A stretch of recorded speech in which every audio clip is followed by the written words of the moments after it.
Hello everyone, welcome to my channel. I hope everyone is having a wonderful day. Before starting the video, please go ahead and hit the subscribe button and give this video a like up. Kane reveals his shocking grand plan, and Adam brings Victor.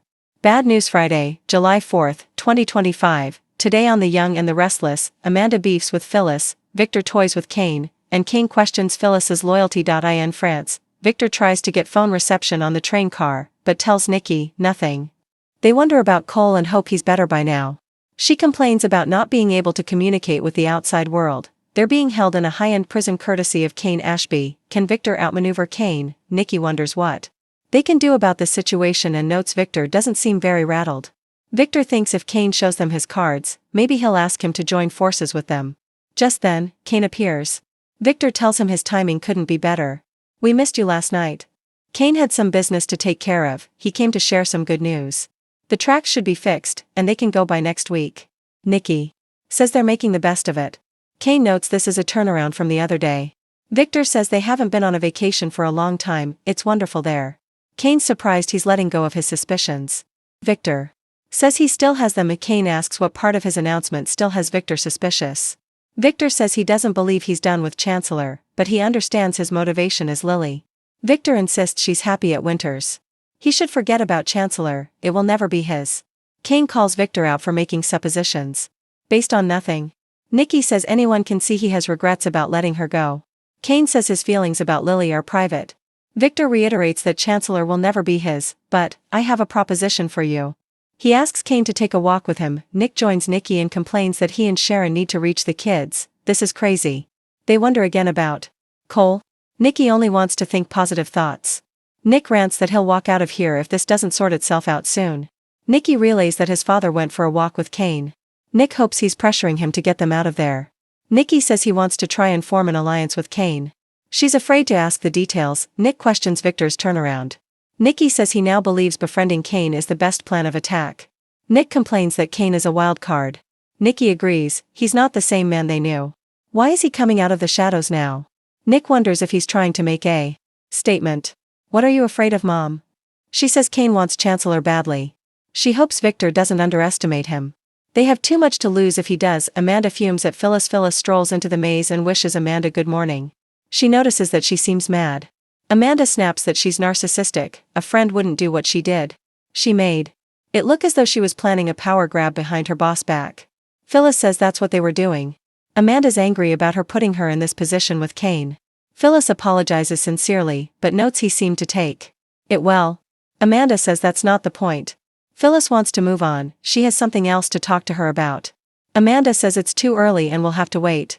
Phyllis happened to hear a private conversation that changes everything. Amanda says, conversation about what? Phyllis says, everything. Someone's been lying to them from the beginning?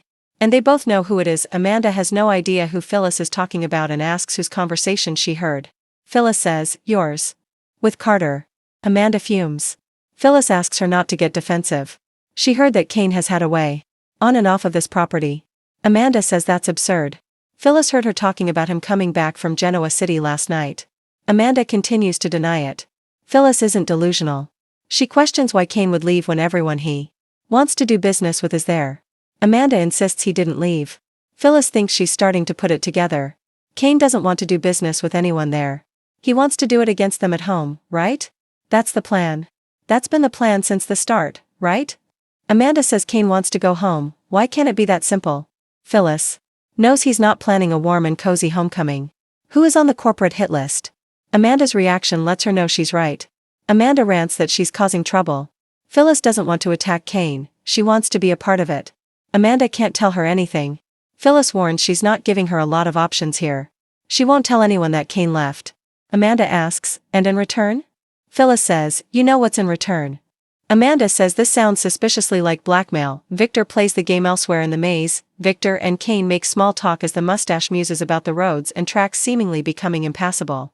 Kane offers to show him the worksite. Victor believes him. Kane asks about his proposition. Victor muses about his father being a conman and wonders how much of that is in him. Kane wonders if he thinks he's done something he should be ashamed of.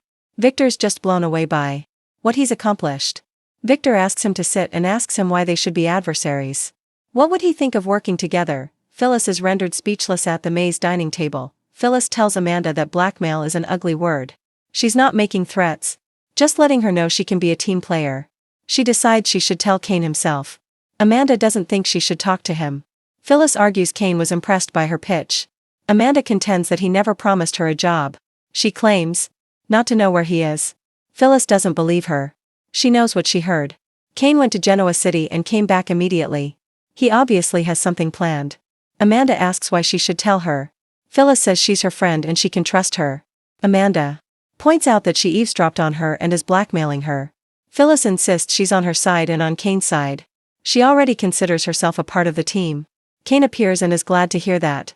The question is, how far would you be willing to go to stay on the team? Phyllis tells Kane she needs a commitment from him in return. Amanda tries to get Phyllis to leave, but the redhead wants to talk to him. Kane asks if everything is okay between them. They both insist everything is fine.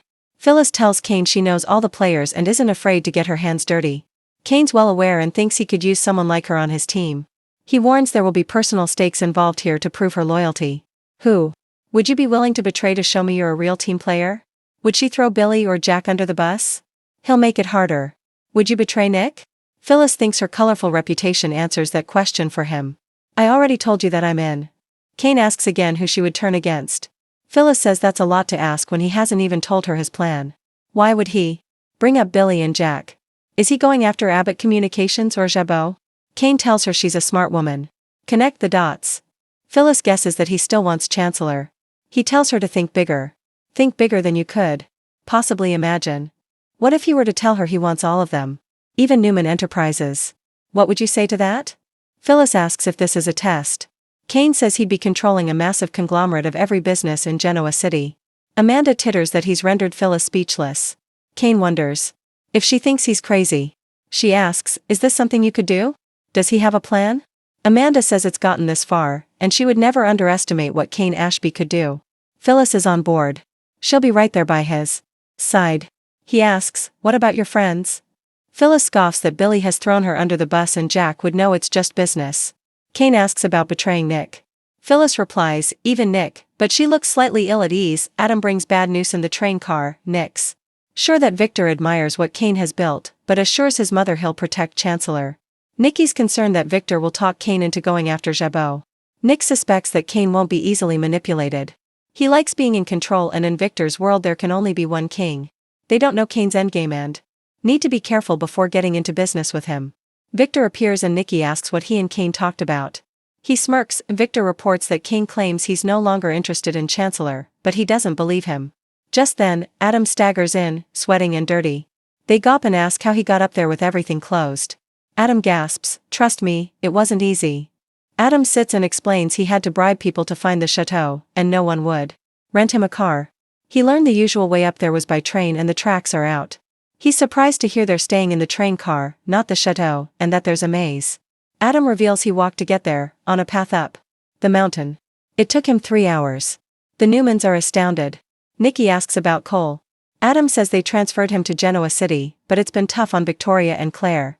Nikki wants out of there and is prepared to walk down the mountain.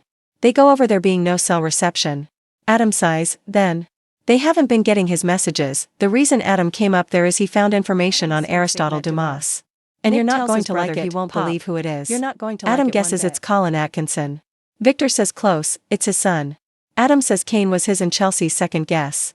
He tells them Arabesque has been buying up a ton of real estate in Genoa City since they left.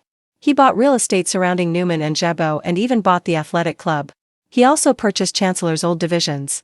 They're stunned to hear that Kane was in Genoa City yesterday and there is a way out of there. Nick fumes that he's going to find Kane and make him tell them the way out of there. Nikki cries that they need to get home.